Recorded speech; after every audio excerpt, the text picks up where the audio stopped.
much for joining us today on this BRIX webinar. Just a few housekeeping items to remind you. If you do have any questions during the presentation, please feel free to put them into the chat box, probably on the right-hand side of your screen. And Tyler, our organizer, will actually take at the end of the presentation, gather those questions together and filter them through to us. When I say us, I also have Shane Kilpatrick and Caitlin Gerke on the phone as well. And they will be sitting in, listening, seeing if there's any questions at the end that they can help address as well. So again, thank you very much for joining us today on our BRIX presentation. We're going to try to do this at a high level. At the very end, if you do have any items that you want to dig into as well, I will put up contact information so you can get a hold of our team. If you are a new user to BRIX or you want to explore the BRIX system some more, our sales team is more than happy to book you in a couple of extra demos and that sort to really dig into this information. If you're an existing user and there's some new features that I'm going over today that you'd like to add on to your BRIX system, again, just feel free to reach out to that contact information at the end, or you probably already have your sales representative's name and number, and we can actually book you in a deeper dive for these extra items as well. So today for our presentation, we're going to go into managing your leads with the Hyphen CRM. We're going to take a guided tour, very high level of the sales process using BRIX Sales.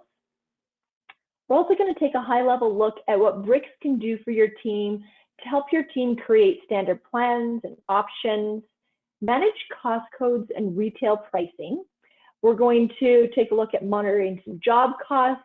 We'll take a look at a few reports. We have so many, so we'll touch on just a few to begin with here. We're also going to show how you can cut down on the AP processing time with some automated invoicing and that sort. Naturally, we'll touch on how BRIX can connect with one of Hyphen's industry-leading scheduling tools, which is BillPro. Phenomenal system. And then there's also a couple other additional items that I will be showing you today as well. So from here, we're just going to pop into the CRM to begin with. Just going to hide our viewer panel here. There we go. So what I've flipped to right now is our Hyphen CRM. At a very high level here, just to let you know, we're going to help you monitor customers, realtors, and send out campaigns to both of these individuals. In here, we can actually connect our CRM to your website. So if you have a prospect sheet on your website where they're trying to find some additional information about your company, when they fill that out, we can connect it through an API and have it automatically come into the CRM. So your team is not doing that double entry on their side. In the CRM here, you've got all of your customers listed.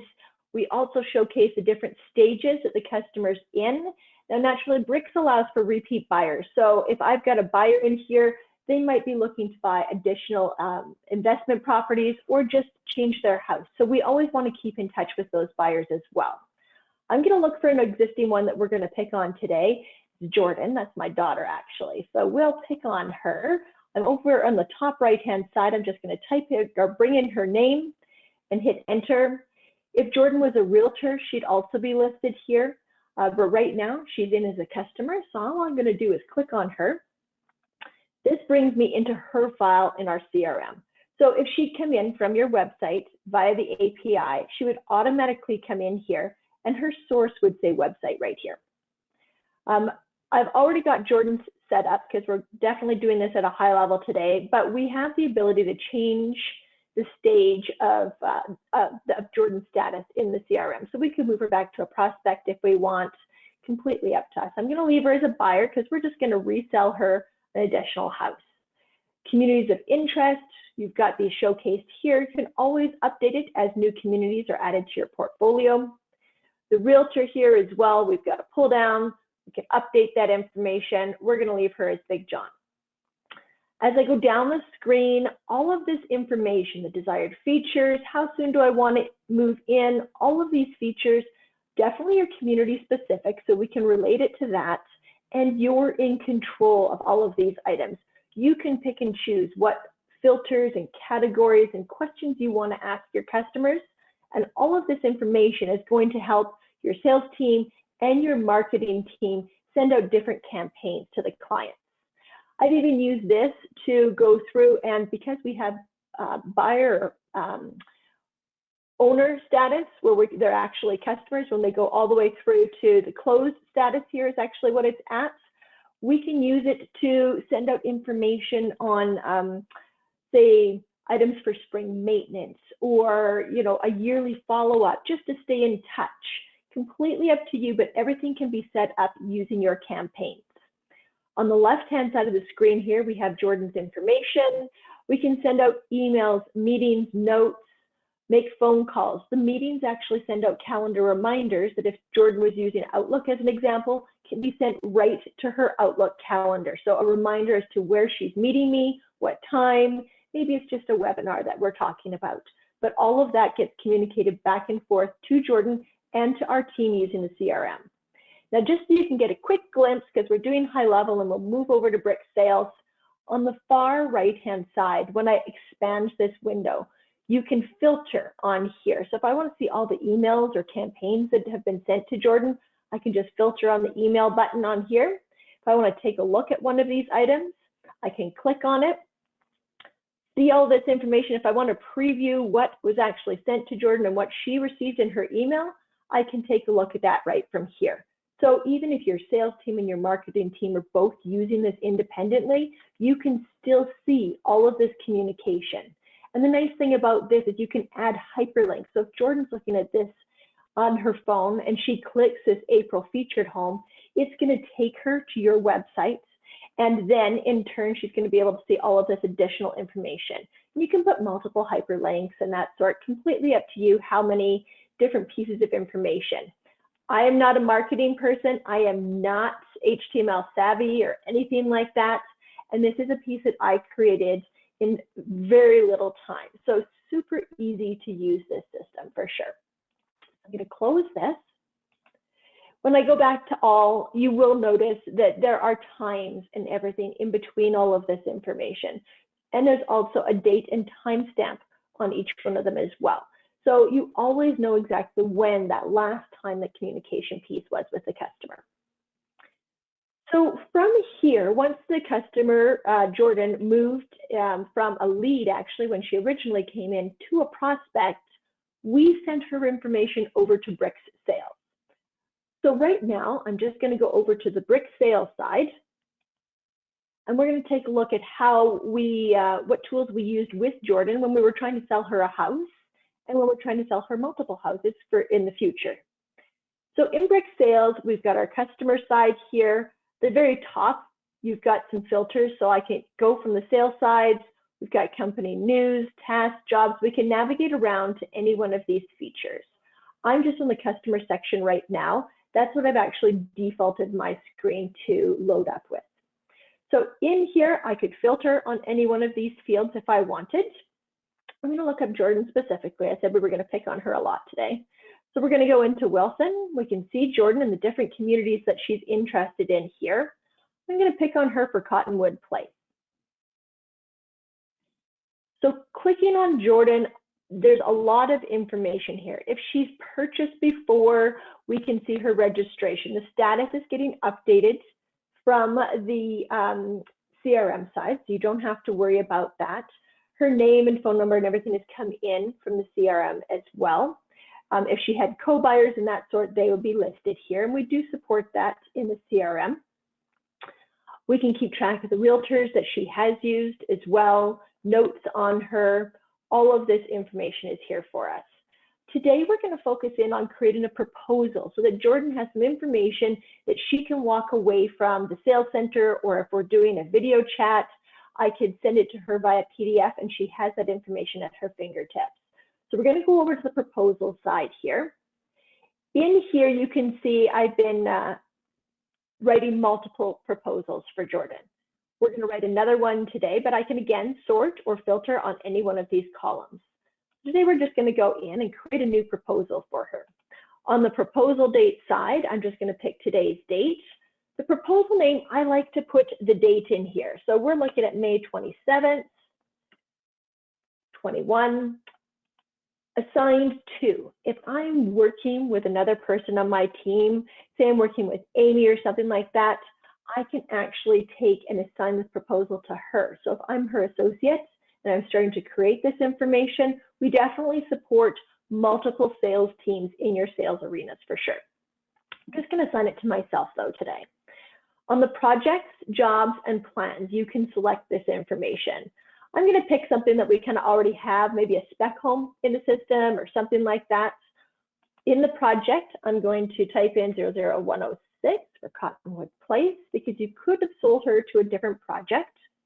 On the job itself, let's just pick one.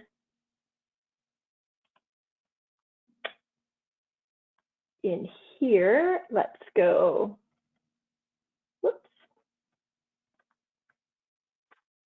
Let's go into the 40s and see if I've got a new job in there. Yeah, so these ones are not sold. So we're going to go in and we're going to pick on 41, which is 18 Palms Drive. In here, I already have a plan associated because maybe it's a spec home or we predetermined that this house has to be built on this lot. If I hadn't predetermined it, I could have selected the plan screen and from here chosen from a different plan that I could sell in that particular community. So just so you know how that one works. So we've got Jordan's information in here. I'm just going to hit save. Now, I could print this off and let her walk away with this, but really all she has is a plan and a lot that she's selling on or that she's purchasing on right now. So before I do that, let's add some bells and whistles to her investment. We're going to go into the options. These are the options that are coming with that particular plan at the moment. We're going to go into the option catalog display. So we've got our option categories here. And when we get into back office BRIX, I'll show you how we set up some of those option categories. We've got our option codes and the description, but now we're also supporting these options as I go down the screen with photos. So if I want to see, you know, what does this carpet look like? I've got this carpet information here. I can close this out. Maybe I don't like that. Maybe I like this other one. I can just go in and hit the hyperlink for the option. I could type in some information and then just hit add. And as I scroll down the screen some more, oh, look, that granite looks exciting. Okay, this is the picture I've loaded. And all I've done is taken these shots from the web.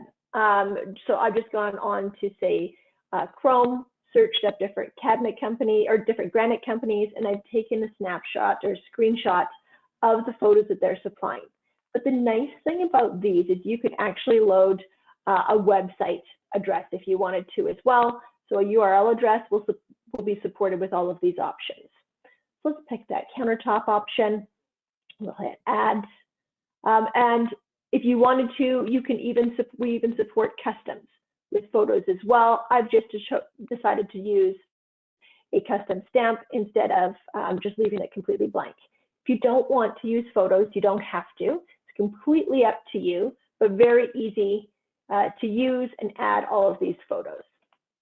So now that I've added some options for Jordan, I'm just going to close that out. You can see the options that I've added, the option line, and as I've added them, it's all displayed here. I'm going to go into the pricing section for a moment.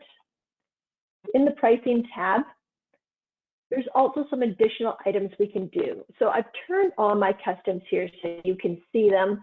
There might be some features that are very specific to your company that you want to display on your contracts or something like that. So there's additional fields we can populate. But right now, I'm going to offer Jordan an incentive to buy additional items in my design studio. So we're going to give her a $5,000. And the only reason those numbers are populating is because I am using Chrome. Completely up to you. I would just type the number in normally, but it's remembering the last amount that I typed in. I'm going to hit save on this. I've got a total at the bottom. I'm going to go to the summary page here. And from here, I can hit print.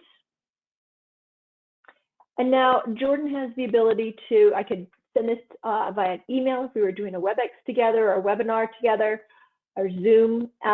or if she's in the sales arena, I could just print this off and she would take it away with her. So I know that we're on proposal number 17. I'm going to close this out.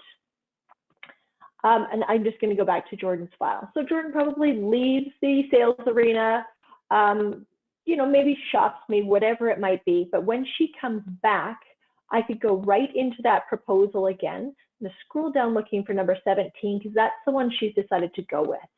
When I click on number 17, her proposal comes back up. And the nice thing about this is all that work that your sales team has done, all they have to do now is hit create contract.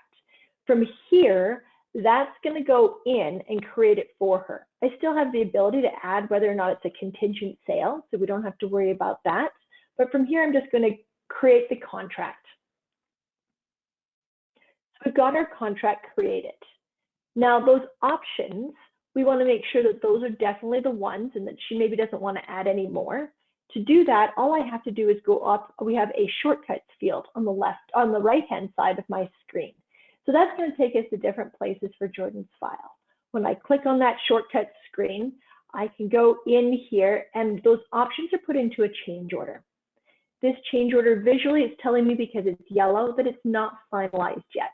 So we need to finalize this information before we can actually sign the contract.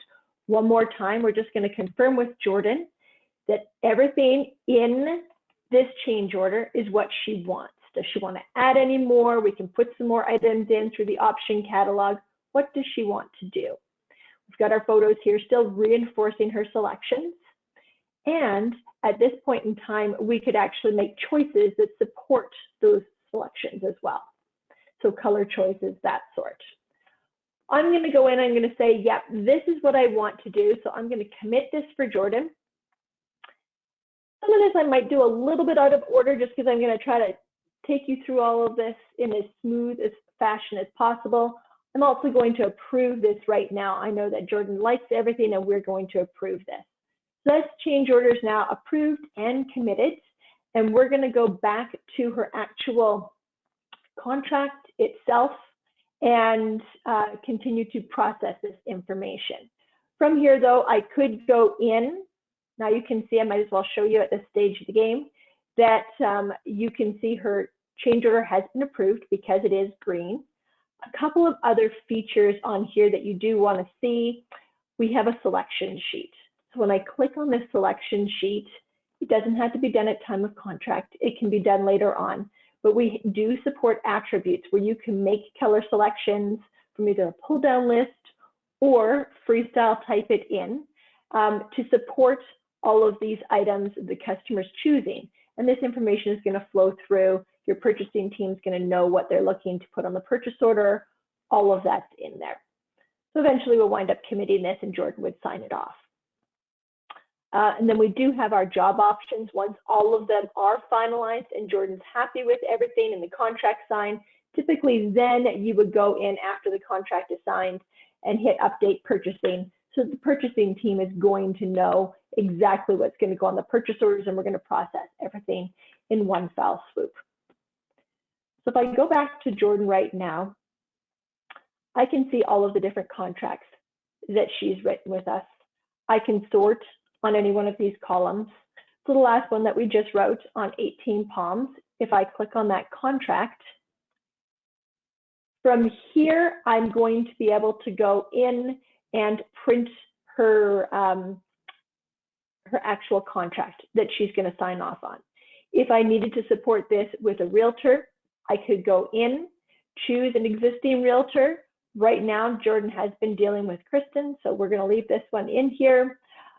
Your mortgage company, if we don't have one in here, we can go in and support that right now. So I'm just going to choose the mortgage company and hit save. We're also supporting the title company as well. We can put all of this information in ahead of time to save your sales team a lot of time. If she's got any provisions, you know, subject to the house being sold, anything like that, you've got everything in here. There's also a payments area where we can keep track, say that earnest money. So maybe we should put a payment on here that Jordan's going to give us for today. This is a earnest money that we're going to put in here. Check number, we'll just use the one that's in here. And we're going to put sales contract. I'm going to bring this into the office today, so I'm going to put today's date. If it was a deposit or something that wasn't being done today, we could go in and put all this information in, but just no office date, so I knew when that there's still missing information. I'm going to hit save, so you'd have a list of your different deposits here. Now that we've got everything done, I can go into the document section. I can pick and choose as many or as little documents as I want, so I'm just going to pick 2 today, just so you can kind of see those. And then I'm going to hit create document. Once I create this document, I've got administrator rights, so I can see the Word document as well. That helps anybody who's creating these documents and proofing them. So you don't have to worry, your sales team is not going to be able to see that Word doc if you don't want them to. I'm going to click on the PDF today. And in here, so whatever current document you're using for your sales team, we just need a copy of that, and we'll help you take all of those fields that we filled in when writing the contract with Jordan and populate it onto this document as well. So Jordan would sign this off if she's doing an in-person signature, or we do have, that has just recently been launched, the DocuSign feature. I will be doing a full video on that and how to, and then uploading it to our users group. So those are the types of things that we'll be doing to make sure that it's easy to use all of these new features. Then that would naturally go through all of your DocuSign routing. So Jordan signed all of this off. We can go into the approval right now, but I'm going to take you into the back office system just so you can kind of see how all of this is flowing through, and then we'll go back and approve this contract for Jordan. So I'm just going to leave her screen open right now, and I'm going to go into the BRIX system. So from here, on the left-hand side is our main menu. You can see we can get into accounts payable, our job cost, general ledger, all of this. We've got our utilities function. Let me just show you a little bit about this one right now.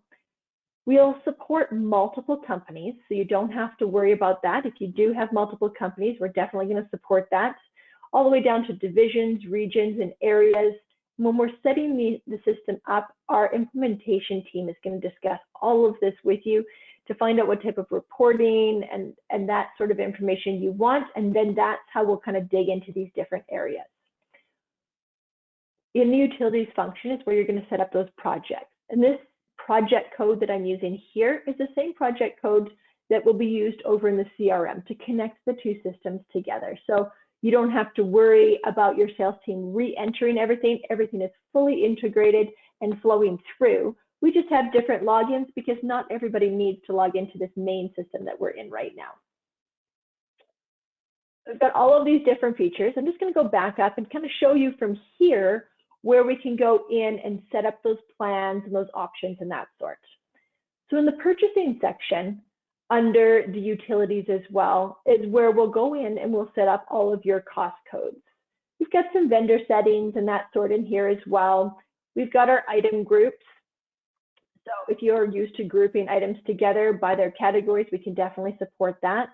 Our units of measure with conversions and that, don't have to worry. We can still support everything on that side. One of the nicest features that I've used in a long time, because I came from a builder that used to use a lot of square footage or takeoff codes, is I would pay my painter, my interior painter, by square foot. So every house I'd have to go in when I'm building my plan and enter that square footage. And I would have to enter it for my painter, my cleaner, my finisher, because they would also get paid by the square foot. So instead of having to do that multiple times for each trade and supplier, we've got these square footage codes. So you can create them. Everything in here, it's completely up to you how many square footage codes you want to use, and they don't have to be used for just an estimating tool. They could be used to help drive the sales commission, because if you pay a certain amount based off of the retail selling price of the house, these square footage codes can actually help drive that information as well, all the way down and through to commission. So in here, my living room area, every time I do a takeoff for my living room area, anything that's using that square footage code is automatically going to populate through. And I'll show you that a little bit more at a high level when we process that job through for Jordan. In here as well, we've got, there's a bunch of information that your marketing team is going to love. We've got this is where we'll set up our plans and our different plan swings and series. The square footage codes that I was just talking about is when I'm using, say, plan 1852, I can actually take and populate my living room square footage for the 1852 plan. So if I sort by my square footage codes, you can see all of these different plans and all the different square footage codes that we've populated with them. And we can even use those square footage codes to define options and that sort. So probably a little too deep for today's conversation, but I just thought I'd let you know that we do have those square footage codes, and they are an amazing thing to be able to use, and I'll show you how easy that is. We also have option categories. So on the option category side, when we've got our plumbing options, electrical, that sort, we're going to build those options, but we can assign the options to categories. And then, for example, when I'm looking at the plumbing category, on the top right-hand side of my screen, I have the sales price area. So for all of my plumbing options, it's very easy for me to go in and assign them a 30% margin. And we can keep track of waste factors and all of that in here. What I've done here is I've got a 30% margin for one particular division, and then I have a 25% margin for another. So again, very easy to take and customize this for your markups and that sort based off of where you're selling, what your market is going to allow for markups and all of that sort. And then you also have subcategories in that we can put down. So for plumbing, you can create additional subcategories on those plumbing categories. So we have fixtures, tubs, rough-in.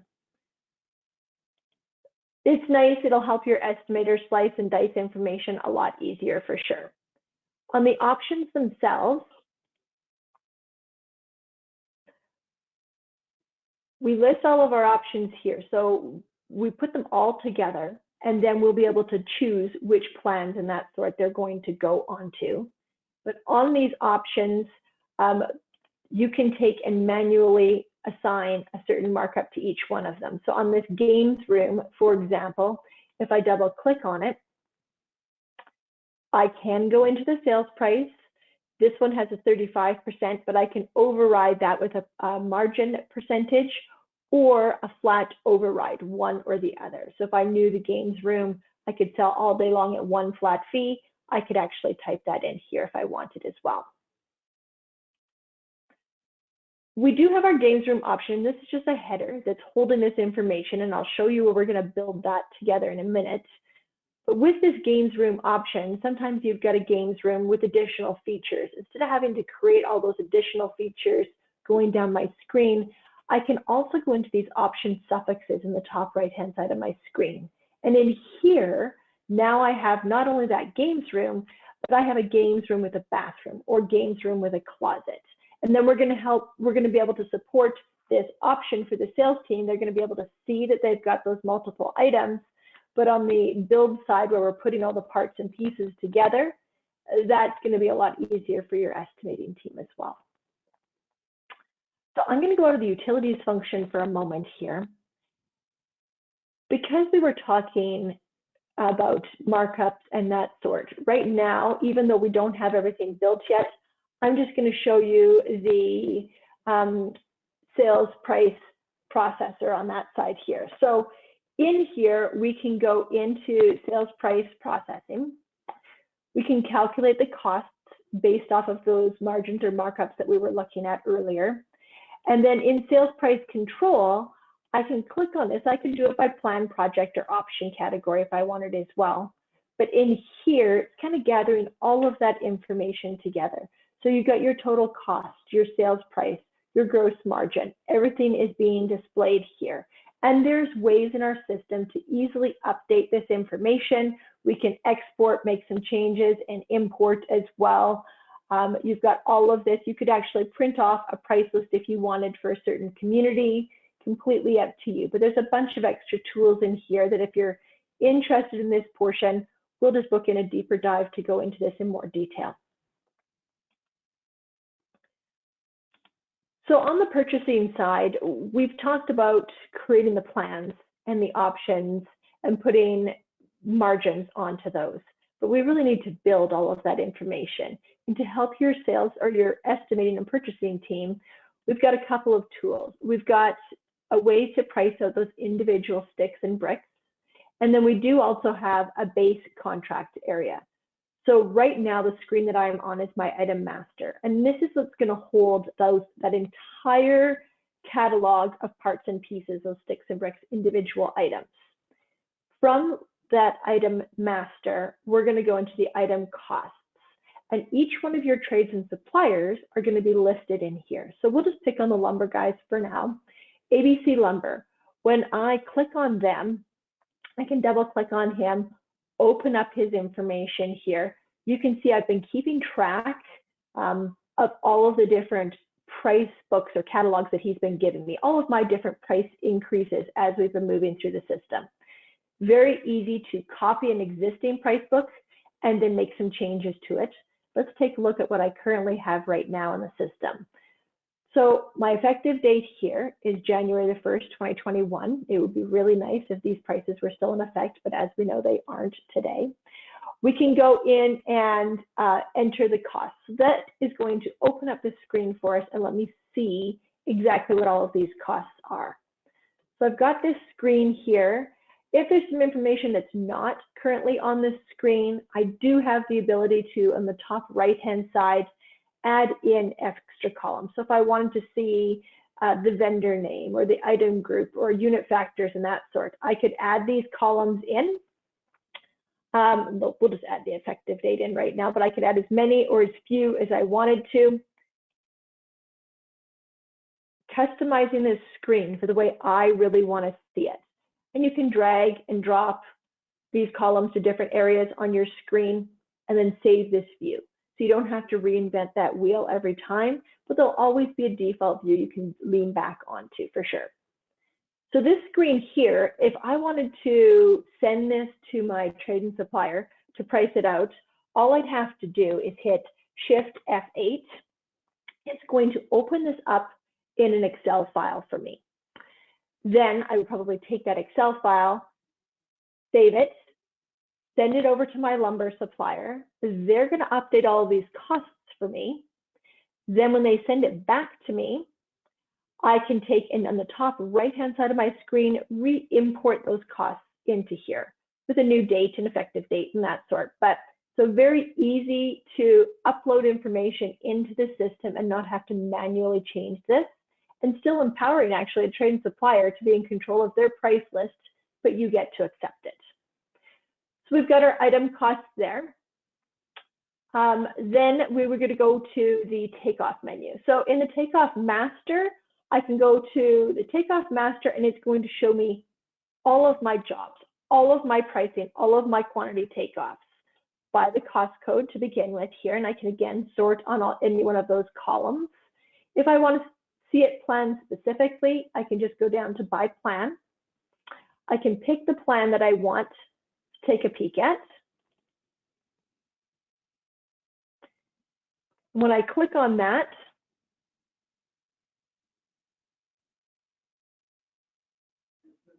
maybe I didn't click on it. Hang on one second. There we go. When I click on that, it's going to bring everything that's related to that plan. Even if it's an option, it's going to bring all of that information onto this screen. From this screen, let me just show you a little bit more about just how powerful the BRIX system is. This very first cost code at the top, it doesn't have a plan number. It doesn't have an elevation or a swing.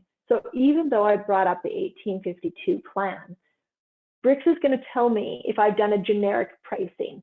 So if I always have these 2x4s, 5 of them on every job, every project, every community, no matter where I am building, BRIX is going to add that to every single one of my budgets or job costs. Then below that, you see the 1852 plan. So that means that as an estimator, I took in specifically on 1852, on top of those 5 original 2x4s, I now want an additional 270 2x4s. So you can see how we're kind of building this together. As an estimator, I'd probably use that for garbage bins. You know, I would use 5 garbage bins on every job, on every site, no matter what, except for in one community. And in that one community, I'd have 1 extra bin. So you could put, for that one community, because we could put it under project, 1 extra bin to help complement that. Or along here, as we're going through, we can do community-specific takeoffs if you have some specific signage that you have in that community only, like you have a special address sign. Then you can have your standard 1852, but in my Cottonwood project, that's the one that I'm adding in 1 extra street sign. And just so you know, because I noticed I said it, I've got projects and I also said the word community. So projects and communities are basically the same thing. Everybody builds a little bit differently or talks a little bit differently. So just so you know how I'm relating to that one, projects and communities would be the same thing. Once I've done all of those takeoffs, I can also add, because those are for the sticks and bricks, I can also add in my base contracts. So this is more for that lump sum pricing. On my base contracts here, if I'm going to go down and take a look at maybe Brown Electric, let's open up their file and see what we've got going in here. So in here, there's my Brown Electric vendor. I've got my effective dates. And when I open up the one that I currently have, I'm just going to go to contract costs. In here, you can see the cost codes. So these cost codes are going to help drive, and the same thing with the item masters and that sort, the cost codes that they were attached to, those are going to help drive my purchase orders, and those purchase orders, or those are going to flow through to my purchase orders, and those purchase orders are going to drive my construction schedule and Build Pro. But I've got my electrical rough, I've got my electrical trim out, the different plans that I'm supporting. You can also go down to your elevation. So on the 1852 plan, on the A elevation, I probably have an extra electrical outlet on the outside or something like that. So in here, I'm putting an extra $20. So you don't have to reinvent that wheel and continue to just make that trade and supplier update every single elevation. You could just add in a small change that you're making to that elevation. Once we have all of that together, we've put all of our pricing in, and there's definitely ways to compare, say, lumber supplier A to lumber supplier B, who's the best one to use on the project based off of their pricing and that sort. But then we have our preliminary vendors. So in Cottonwood Place, I can go in and define in advance, when I do run my purchase orders, who are the trades and suppliers that I want to use in this particular project. If we don't know all of the trades and suppliers, we're going to support the TBD vendors. And then when you get to the Build Pro side, you're going to be able to choose framer A versus framer B. So you won't have to worry about that either. Let me show you how all of this that we've been looking at now kind of wraps together for that job that we were looking at with Jordan. So I'm going to go into preliminary purchasing. And in here, I'm going to bring in that job that we were working on with Jordan. I'm going to bring in the project. If I don't know the project name, I can go in the pull down here and choose 106 and just hit OK. If I know the information, I can actually just type it in here. And from here, I'm just going to hit generate. So that's going to do, it's going to start to ask me some questions. When do we want to process this through from? And you've got the default date there, you could change this. Now, all of these questions that I'm going to answer, I just want to show them to you, but if you answer the same way or you change a certain number of things, you can save your setting or even just skip to the end. So I don't have a saved one here. I'm just going to show you a few of the items that it's going to ask me. I've already got that job and lot in here. You could put multiples in at one time. Do I want to generate my takeoffs and my contract data? Yes, because this is the very first time I'm going to create that foundation budget for this particular job. If I had job options separately, maybe I was processing a change order, I could actually check that off later. I'm just going to leave it blank for now. Do I want to bring in all cost codes? Do I want to bring in all trades and suppliers? It really depends on the stage of construction that we're at or the stage that the job is at and how you're going to answer some of those questions. If I'd have changed any of the defaults, I could hit save as, and there's my standard one that I can process again later on. So I'm going to hit finish. It's letting me know that I brought in 113 items into this particular budget. I'm going to hit close, and let's take a look at those items now. So when I click on this, I now have that 113 for my detail. I've got my subtotal in here.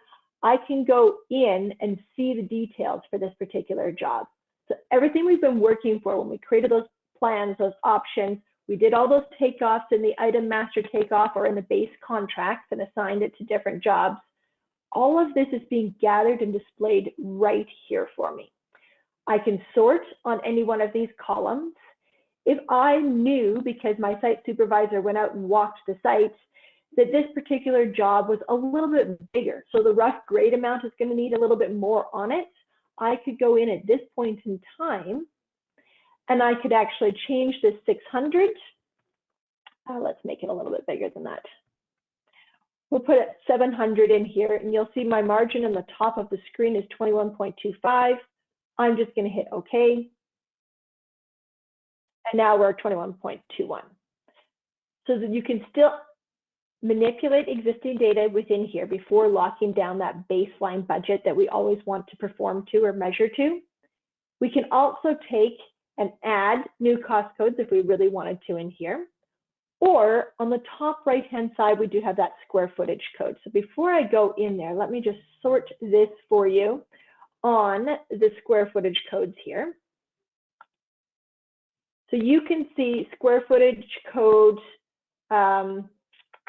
let's pick on square footage code 2. So right now it's 2300. We're going to go to that square footage code. I'm going to change this once. So on that slab, instead of the 2300, I'm going to open that up. And maybe it was a little bit bigger. Maybe it's 2400 now. I'm going to hit OK. It's 2400. I go back to my main screen. You'll notice my margin changed, and all of those 2300s in one foul swoop now just became 2400. So easy to update this information and be on the pulse as we're going through. I'm going to go back to this job right now. If everything's the way I want and I want to lock down that budget, from here, all I'd have to do is hit print orders. Before I do that though, I want to very quickly show you how this is going to go over to Build Pro as well. To be able to show you that, let me just go into the Build Pro side for a moment. I've got my Build Pro screen up. I'm just going to hit home to make sure I haven't been out of this for too long. So I've got 26 active jobs in Build Pro right now. Let's go back to BRIX and release this job over to Build Pro. I want you to see just how live this information is going back and forth. So if I go to my main menu, I'm going to go into my job costs. The job section is where you're actually going to set up all of those lots that sales is allowed to sell and pull from. I'm going to type in my project number at the top because I want you to see, bring in this one job.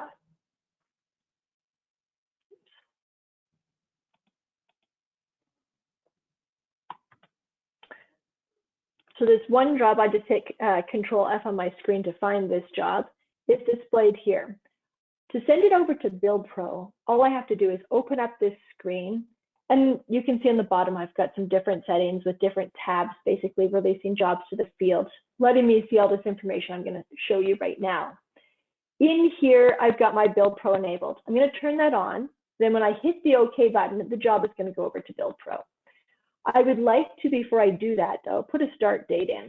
So I'm just going to put today's date in, 27. So I'm going to put today's date in. We keep track of the interim loan information. On the miscellaneous, you can see my swing, plan, elevation, all of this is here. I have selected to manually assign my Build Pro templates, but you can have this defaulted when it goes over to Build Pro.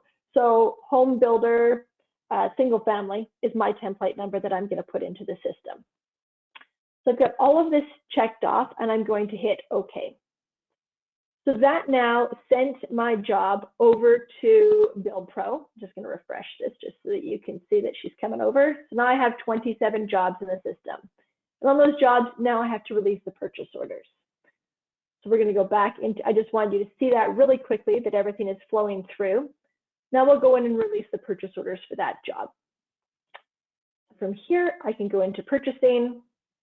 I can actually go into that preliminary purchasing that we were still on because I haven't released those jobs or those purchase orders. Click on it, and even though it actually says print orders, it's just basically putting all of that information together and onto the correct purchase order based off of the cost code. So we're going to hit print orders. This is basically finalizing that budget for me that I'm going to try to perform to as an estimator. We're going to put that date in. It's going to ask me those same questions. I could release these purchase orders in different stages if I wanted to as well.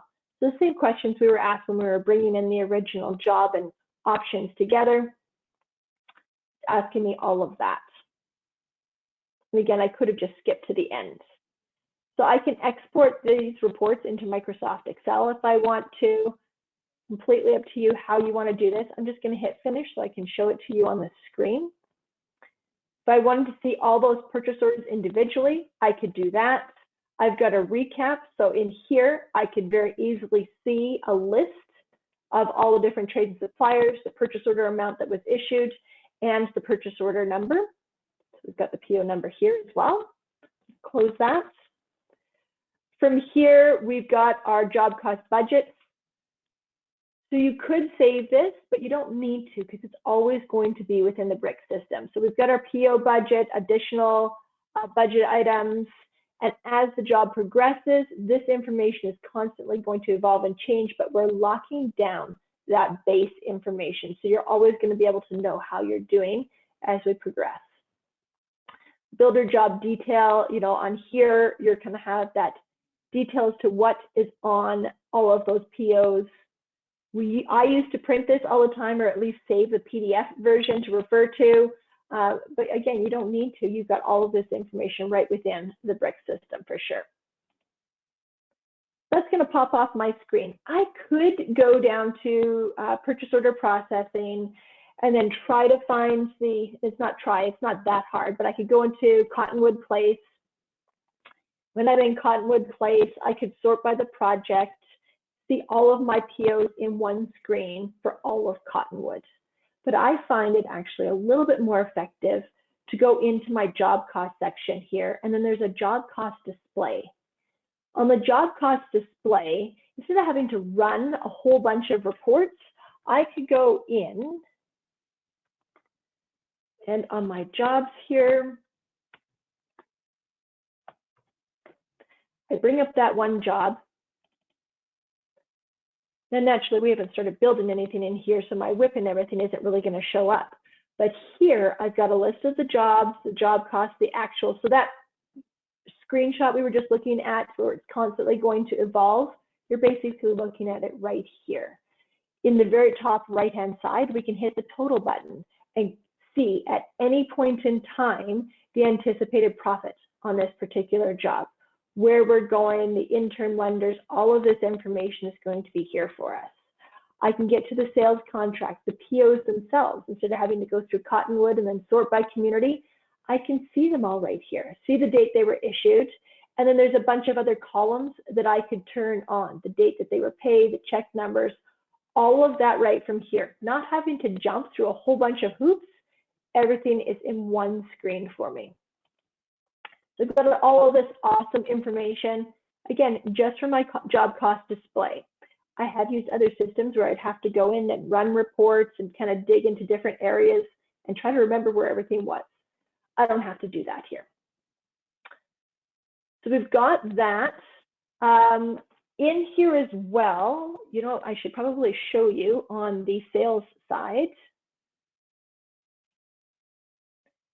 So in BRIX Sales, when we've done all of that, we never really approved that actual contract. So you could do it ahead of time before approving it. But on the approvals tab in here, when I go in, I have to actually commit this first. It's letting me know I need a sales source. So I have to put my little sales source in. We're going to call this a realtor sale and hit save. There we go. Commit this information. On the approvals tab, the approver is going to be able to see your anticipated profit and that sort. This is a newer feature. So again, everything is user-based permission. Not everybody is going to have access to this screen. I just do because I have administrator rights at the moment. So I could approve the contract, I could reject it, I could remove the approval. I'm just going to go in, put today's date in.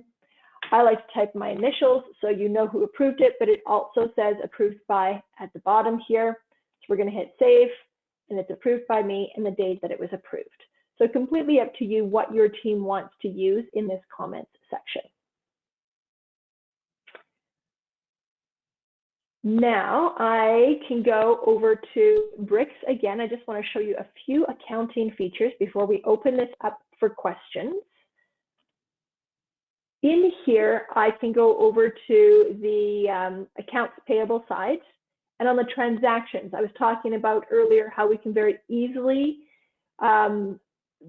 reduce the time for your accounting team. So you can always go in on a batch file. If I go in and I want to see the transactions that are in here, I can always go in and open this up and manually, just typing across the top, enter a new transaction if I want to.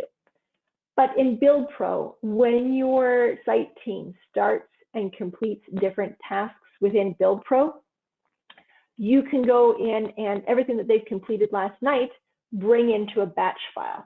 So I'm just going to put today's date, or actually the end of the month.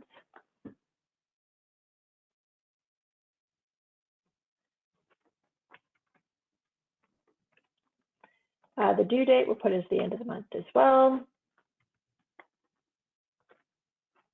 If you don't remember the accounts payable code, you could just look that up like we did earlier with using that menu button. Until I know the amount of my batch file, I'm just going to put in a penny for now. And in here, I'm going to call this auto pay. So I'm going to hit OK and continue. It's going to ask me, it's going to bring up this screen. So there's nothing in it at the moment, just so that you know. So when I'm on this batch file, I can click on the auto pay one, or I can click on the one that I labeled auto pay, and then the top right hand side, I can click the auto pay button. So now we're not automatically paying anything. I'm going to bring in all vendors. All we're doing is bringing the information in from Build Pro. So I'm going to only select a certain community at the moment, just so we don't get too much information in here. Hit next. I'm going to bring in all the users, but you could bring in certain trades and suppliers. You could bring it in by certain cost codes. It's completely up to you. You could do a certain date range if you wanted, if you haven't done this in a while. And I'm going to hit finish. So what this is going to do for me is all those purchase orders that went over to Build Pro, and the guys are starting tasks and completing tasks. When they're completing those tasks, they're saying, well, the work is done out in the field. And when that work is done out in the field, they're saying it's okay for you guys to pay it based off of whatever your standard payment process is. So if you always pay on the 15th and the 30th, as you set the trades and suppliers up, the invoices or POs that we're going to pay as invoices are going to come back into our accounting system here. And even if we approve this, it's just going to fall into the appropriate check run. So you won't have to worry about that. Now you'll notice that I've got some red lines. If I hover on the left-hand side of my screen over the yellow area and I click in that section, it's a warning that's come up. So we can help your team keep track of workers' compensation, general liability information, auto insurance, all of that. If this particular item for Smith Grading, we don't naturally want to bring in because we do have an error, all we have to do is delete that out of our batch file. So super simple to do and completely up to you how you want to bring this information from Build Pro back into your system.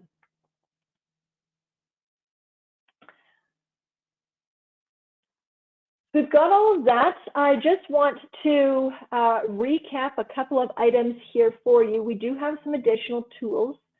We have our Hyphen wallet for the BRIX builders, where everything we were just talking about on those batch files, when you're ready to go ahead and pay, this can be automated for you. So basically with Hyphen wallet, we're using the ACH payments.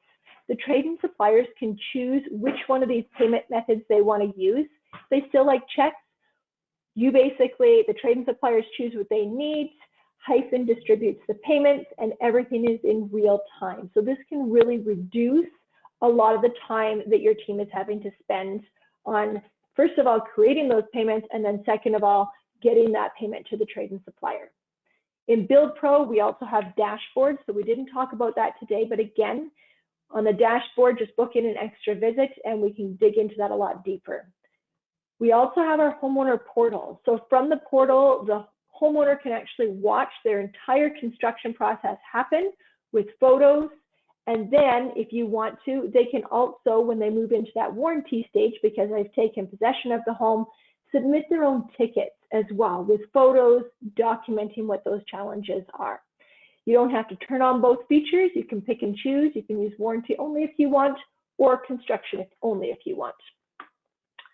We've also partnered with our Inform Excel team, and there are 7 different analyzers that you can use. So basically, all of that wonderful information that we've put into BRIX, we can pull out and slice and dice it, put it into graphs and charts, a whole bunch of different ways that you can use the system. And we do have some of these Inform Excel pieces on our Hyphen website that you can watch those videos and recordings that we've done of these. I'm going to open this up to questions now, and I'm just going to flip to that contact page for anybody that does have to drop off the call, because I know I've kind of pushed my time a bit here.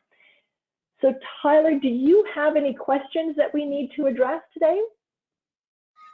Yes, we do have a couple questions. The first one that came through is, will there be a recording of this webinar? Absolutely. You guys will all receive a recording emailed to you directly tomorrow, and also we will have this hosted on our website under the event section with all of our recorded webinars. Another question that we had come through is, on the sales side, when you are printing change orders, can you print them based off your option groups? For example, if I want all my electrical to be grouped together, can I do that? You sure can, for sure.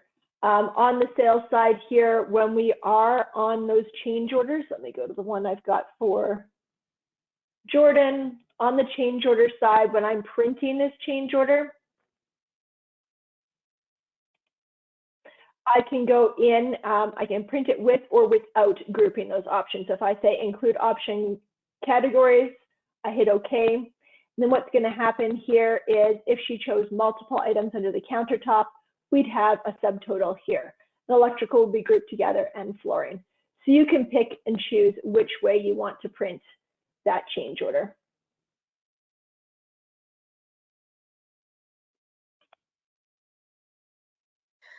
Awesome. So another question we have is, if you already have a DocuSign account, is there an additional fee to use DocuSign with BRIX Sales?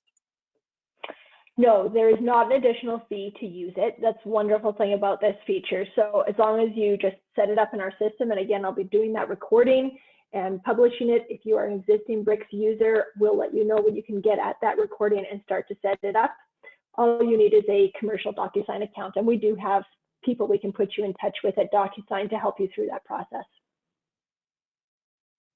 Awesome. Last one I have here is, when setting up BRIX, is everything manual entry? No, it's not manual entry. We do have a bunch of import sheets. So in the utility function section, we can go in and we have import templates, and we have a whole bunch of them here to help you with that entire setup process for BRIX. And our implementation team will definitely walk you through the best way to use all of these tools.